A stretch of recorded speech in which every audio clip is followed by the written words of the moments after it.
Building an indie business in the center of venture capital.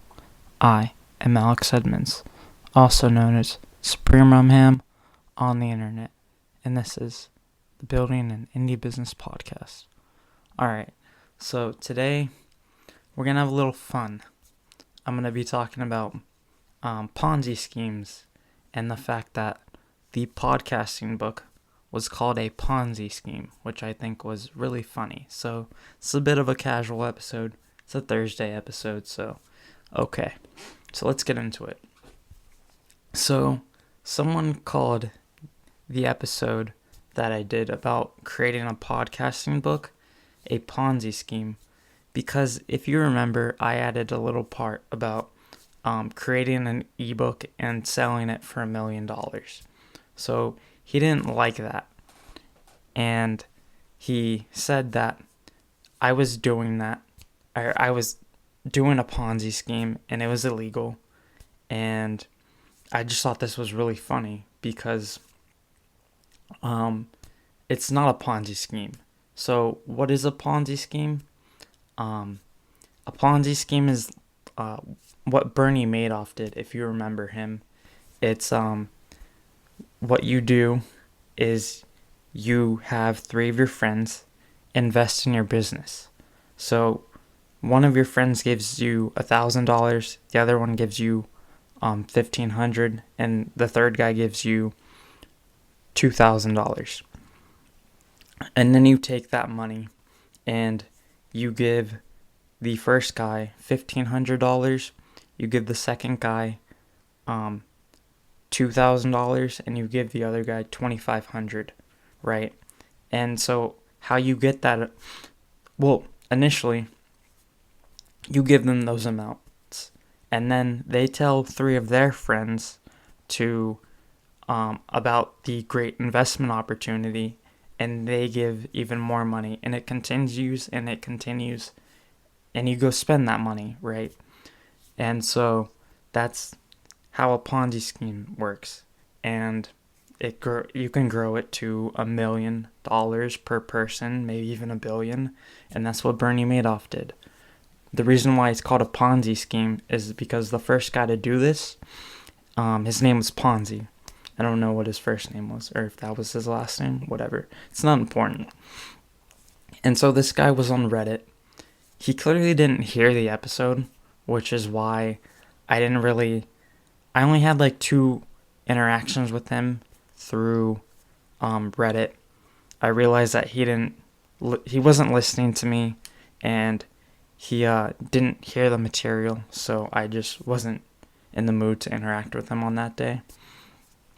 And the reason why this was so funny to me is because the podcasting book is $1,750 at the time, and I was saying that you should sell your book for $1 million, right, to one person, and that doesn't correlate, right? It's not related. So he checked out my website, or the podcasting book website, and he was like, "Oh, your website's real. Like, you should take it down because people will think you're scamming them." It's like, no, that's not true at all. I'm talking about $1 million. The book is $1,750. It's not the same, right? So I said that, and then I realized that he didn't read the material. He didn't listen to the podcast episode, so I'm not gonna bother with him. Someone actually mentioned to me that it could have been a bot, and I just think this is really funny that now we have to worry about getting scammed,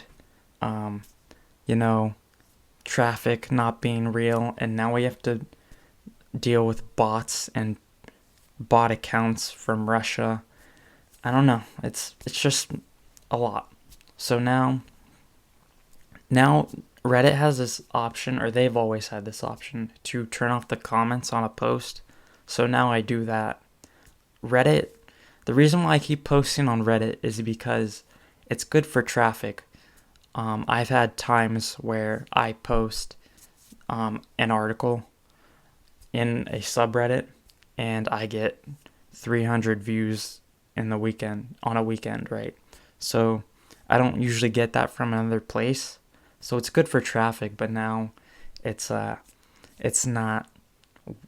I'm still going to post, right? But I'm not going to interact with anyone that comments or says anything. It's just not worth it. Even if it's good, I'm not going to deal with people on Reddit. And this whole situation, it reminded me of what Mark Norman said. Mark Norman is a comedian, and he was saying in this video that I watched that it's really weird in comedy how you can have the same joke, but different crowds have different reactions. So you could do the early show, the 9 o'clock show, and you have one joke that everyone loves and you get a huge laugh. And then at the 11 show, no one laughs and the crowd is silent. And I just think this is really weird he was saying that this is really weird because it's the same joke, right? These people thought it was funny, but these people didn't. And I went through that same exact experience with this because, the people that I knew, they thought it was hilarious. Like, yeah, making $1 million off one book is not, like, to sell a book for $1 million, it's ridiculous, right? They knew it was fiction. And I think, and then there's this one guy who's like, oh, you're scamming people.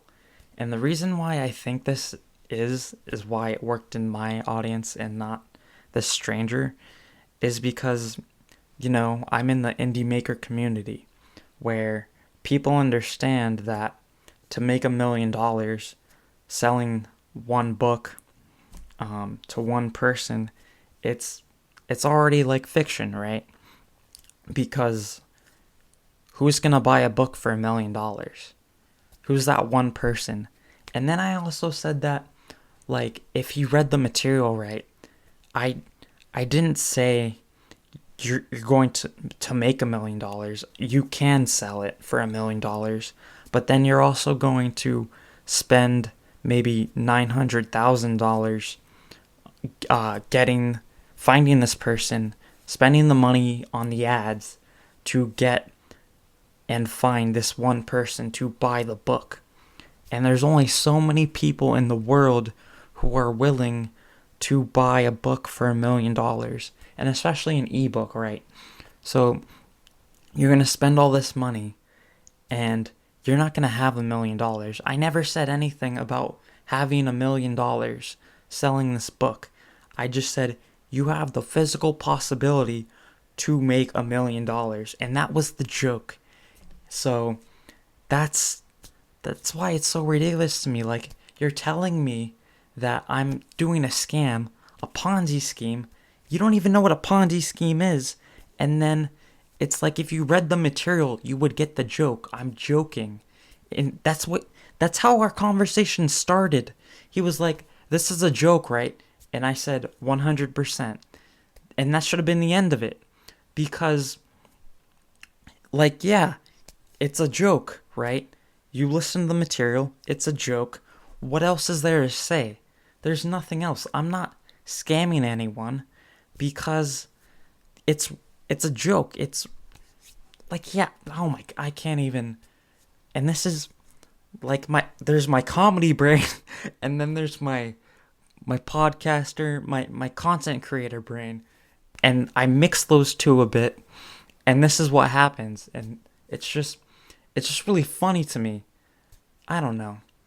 But to be clear, the day I let some idiot determine what I do is the day I stop using the internet and creating content. So it's not like I just wanted to. This is a funny story to me. It's not like I'm going to change anything I do, right? Because it's not who I am as a person. I'm not going to change what I do for one random stranger, right? And what he did for me is he gave me some good material to share on Twitter because it's just really funny to me.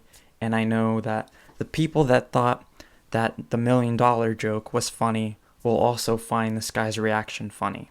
So yeah, thank you for listening. Have a nice day. Bye.